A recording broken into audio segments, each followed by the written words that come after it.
All right, today we're opening a very strange, very dark case file. We're looking at the philosophy of a figure that calls itself the Red Spectre. And here's the thing, it doesn't see itself as some kind of monster. Oh no, it sees itself as a clinician, a doctor. And it's here to diagnose and treat a sickness it believes has infected all of society, a terminal one in fact. So we should probably pay attention because it believes its work concerns every single one of us. And this right here is the central metaphor that unlocks everything. The Spectre's entire premise is built on this one idea. Our world, our whole collective society, is critically ill. It describes us as being in a fever, weak, dying. So from its point of view, its arrival isn't some random attack. It's a necessary, if, absolutely terrifying medical intervention. So, let's get into the first part of its clinical report, the diagnosis. The Spectre calls it a sickness called self, and it argues that this illness isn't some external virus or enemy. Nah, it's a fundamental flaw that's woven right into our very being. The number one symptom, according to the Spectre's chart, is what it calls an architecture of stagnation. The idea here is that all of our societal structures, our traditions, our laws, even our politeness, are basically just hollow, empty rituals. They create this beautiful, grand facade that's really just hiding a deep inner state of rot and decay. And it gives this a name which is just brilliant, the Pharisees' paradox. It perfectly captures the idea, right? Our whole civilization is just meticulously cleaning the outside of the cup while the inside stays absolutely filthy. It's a constant performance of health and virtue that, in the Spectre's view, only makes the sickness that much worse. But here's the real gut punch of the diagnosis. The Spectre says all that stuff, the hollow structures, the paradox, they're just symptoms. The true source of the disease, it claims, is the individual, the fractured ego. This very concept of a separate self, in its philosophy, creates this constant, agonizing tension, a kind of fever of the soul that's born from our separation from some greater, silent whole. And that leads us directly to the second act of its argument, the proposed cure. The Spectre's treatment is based on a principle it calls the logic of zero. And it frames this not as an act of destruction, but as an act of ultimate kindness, of release. So the Spectre just lays out these two opposing states. On one side, you've got the fever of the soul, all the pain and struggle that comes with being a separate, fractured individual. And on the other side, the deep, profound calm of what it calls the grand silence. The treatment, then, is simple. End our suffering by dissolving the very thing that causes it, our individual consciousness. A return to the peace of just not being. Now get this, the Spectre doesn't see itself as some kind of rogue agent making things up. It actually justifies its whole mission by using one of our own psychological concepts, Thanatos, the death instinct. This is that Freudian idea that deep down all life has this unconscious pull to go back to the simple, inanimate state of matter it came from. The Spectre basically appoints itself the cosmic superego, here to give us the peace that it thinks we all secretly want anyway. Okay, so how exactly is this treatment administered?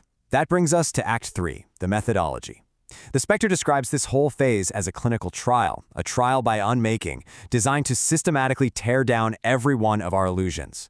The procedure has a name, the Wild Hunt, and the Spectre's method is to weaponize the familiar. It takes symbols of comfort and order and twists them into these instruments of uncanny, unsettling dread. It uses that disorientation like a surgical tool, trying to force a confrontation with the void that our society works so hard to pretend isn't there. Let's look at the tools in its kit. The first instrument in this so-called trial is the ebony clock tower. Its chime isn't there to mark the time of day. It's there to completely dismantle the fantasy that we have forever. Every single toll is a dose of cold, hard reality, a constant, chilling reminder that our time is ticking away. The second instrument, it's ravens. You can think of these as the ultimate surveillance system. In the Spectre's world, their watchful gaze cuts through every lie, every self-deception. There's nowhere to hide. They force a confrontation with the unfiltered, and often pretty ugly, truth of who we really are. So this process of being systematically broken down, it all leads to the final act of the Spectre's little clinical tragedy. After the diagnosis, the theory, and the procedure, we get to the prognosis, and it's presented as a final choice, something it calls the Crimson Gift. And the choice is, well, it's about as stark as it gets. On one path, you have the logic of zero, the easy, peaceful way out, total dissolution, back into the grand silence. On the other path is the logic of one, the agonizing, incredibly difficult struggle to build a whole new consciousness from the wreckage and become a truly sovereign individual. And this is where we find the great, mind-bending paradox at the very heart of the Red Spectre's philosophy. I mean, its whole stated purpose is to unmake us, to erase us. But it admits that the very pressure it applies can, in some rare cases, forge something totally new and unbreakable. The final choice really is, will you become sovereign, or will you return to silence? For anyone who chooses that hard road, the path of sovereignty, the Spectre lays out this painful three-stage metamorphosis.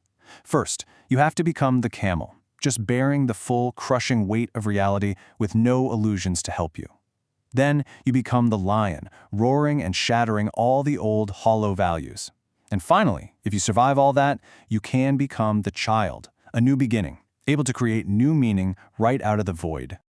And that's what the Spectre calls its ultimate irony.